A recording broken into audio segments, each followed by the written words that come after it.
Pastor, Jesus ele fazia muitos milagres e curas. Uhum. Hoje a gente vê muitos pregadores, muitas igrejas que a gente vê milagres acontecerem, mas tem pessoas que são seguidores apenas dos milagres de Isso. Jesus. O pastor tal vai pregar em tal lugar, ou nessa igreja tem milagre, tem cura. E as pessoas passam a seguir Jesus somente por aquilo que ele faz. Como tirar esse filtro da visão deles para que eles vejam também os outros atributos de Jesus? Essa é a parte 2, né, o capítulo 2, é o Jesus milagreiro, Sim. né? Ele é um combate ao sistema neopentecostal. Eu jamais, apesar de não ser um pentecostal, sou um batista, mas eu jamais criticaria o pentecostalismo no Brasil. Sim. Até por conhecer a história. E até por saber o que a Assembleia de Deus, principalmente, fez nesse país. Muito. É uma bênção a evangelização da Assembleia de Deus. Daqui a pouco, qualquer lugar. Daqui a pouco vai abrir uma Assembleia de Deus aqui nesse podcast. Sim. A Assembleia de Deus é para tudo que é lado. Exato. Graças a Deus pela Assembleia de Deus. Mas eu sou um batista. Né? Agora, o sistema, a terceira onda do pentecostalismo no Brasil, o neopentecostalismo é que é um problema. E esse capítulo é uma crítica ao neopentecostalismo, não ao pentecostalismo, ao neopentecostalismo. Por quê? Porque é uma onda que começou por volta do ano 70, 1970, por aí, 60, 70, 80, que varreu o Brasil com heresias que vieram dos Estados Unidos.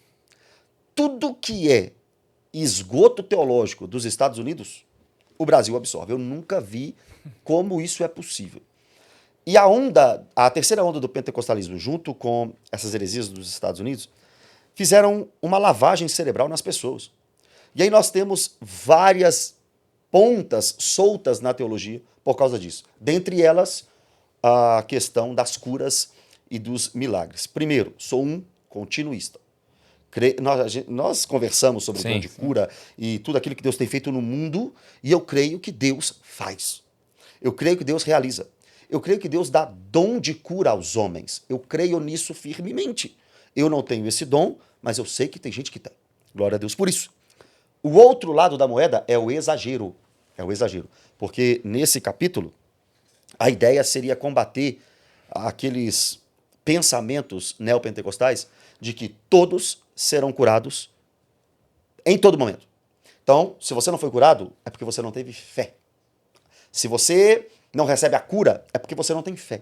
É só declarar uma coisa que precisa ser combatida, e a gente combate aqui, é a tal da confissão positiva. Se eu falar, vai acontecer. Se eu profetizar, vai acontecer. Se você profetizar, Deus mandando, acontece mesmo.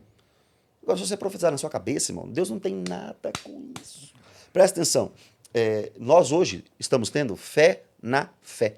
Não é fé em Deus. É fé na fé. Se eu tiver fé, eu vou ser curado. E se não for da vontade de Deus, te curar. Fala isso para um neopentecostal. Ele te mata.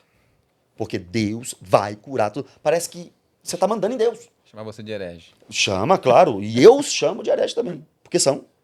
Essa ideia é uma mentira.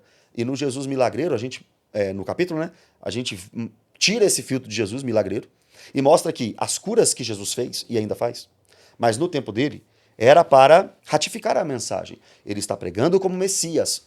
Olha os sinais. Ele fala isso para os discípulos de João Batista. Os discípulos de João Batista chegam até ele. Tu és o Messias mesmo? Ou devemos esperar outro? Mostra o que eu estou fazendo.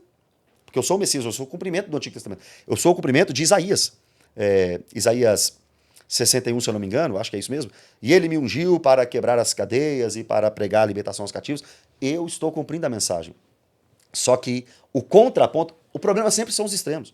O contraponto é, ele não vai curar todo mundo.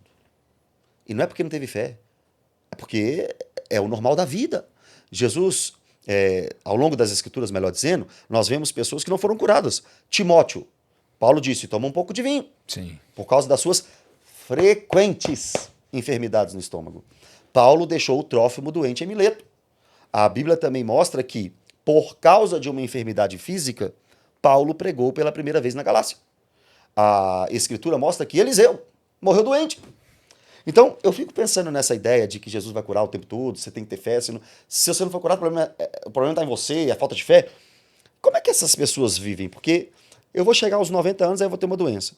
Aí é só eu ter fé que eu vou ser curado. Aí tá, aí eu vivo até os 100. Aí outra doença. Não, mas aí se eu tiver fé, vai chegar nos 500 anos. Aí lá com 500 anos, é só ter fé que vive. Você está entendendo? Vai passar Matusalém. Vai, com toda certeza, sem dúvida alguma. E ele morreu porque ele teve fé também.